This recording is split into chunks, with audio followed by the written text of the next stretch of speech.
జంతువు ఏంటో చెప్పండి సరే. మీరు మాట్లాడకు రెల్లిన్. సరే సరే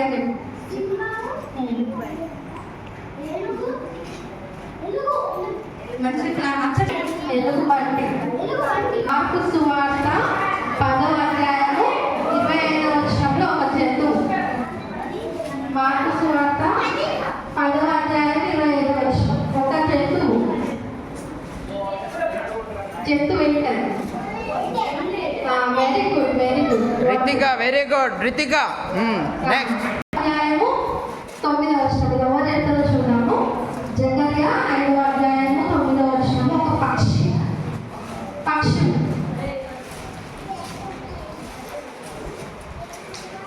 మీకు ఒకవేళ దొరకకుంటే మీరు ముందు ఇండెక్స్ చూసుకోవచ్చు.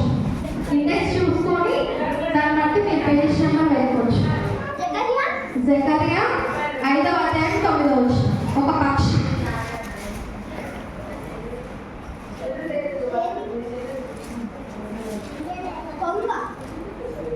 కొంగ. Okay very good. లేవి కాండము లేవియా కాండము 4వ అధ్యాయం 24వ వచనం.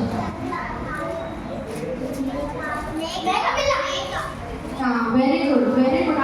నిషిత నిషిత. కీర్తనలు ఇది అందరూ చెప్పొచ్చు. కీర్తనలు 72వ అధ్యాయము 16వ వచనంలో ఒక చెట్టు ఉన్నది. 72:16 చెట్టు.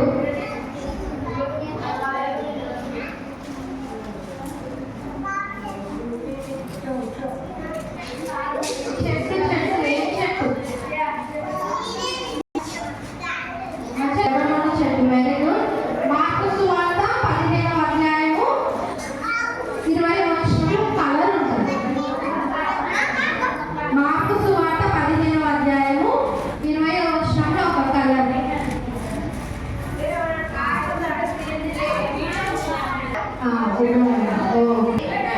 ప్రసంగి గ్రంథము 10వ అధ్యాయం 8వ వచనం.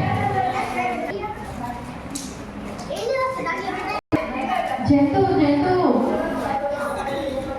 సరే మేడం, థ్యాంక్ యూ. 11వ అధ్యాయము 5వ వచనం.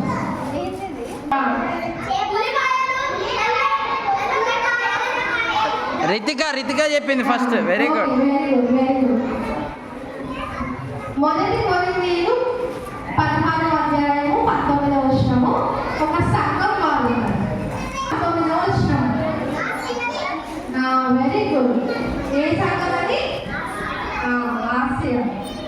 5వ అధ్యాయము 10వ వచనంలో ఒక తోట ఉంది. ఏ తోట?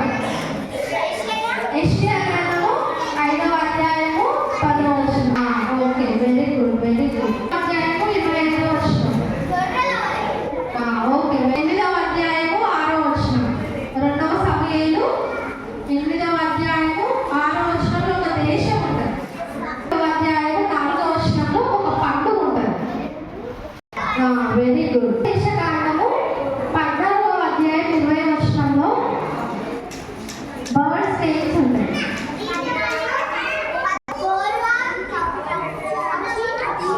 చూసారు.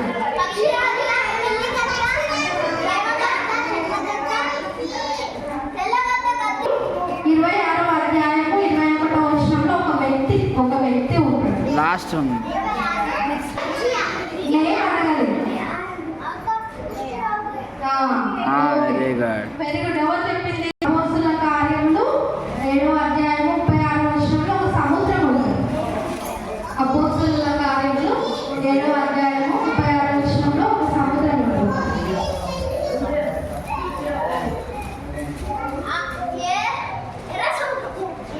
Okay very good. ఎర్ర సముద్రము